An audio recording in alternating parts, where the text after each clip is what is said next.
How to save chat history in ChatGPT. In this quick tutorial, I'll show you how ChatGPT automatically saves your chats and how you can view, share, or export them step by step. If this helps you out, make sure to like the video and subscribe for more quick tutorials. First, open ChatGPT on your device. Here, you can see all your previous chats saved automatically under the chat history section. Just tap on any chat and it will reopen exactly where you left off. If you still want another option, you can share a chat by clicking the share icon inside the conversation. Then copy the link and save it anywhere like Google Docs or Notes for future use. You can also export your full chat history by going to your settings from the bottom left corner.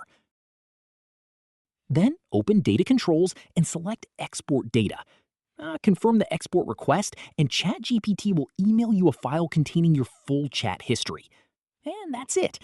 That's how you can save, view, and export chat history in ChatGPT easily in 2026.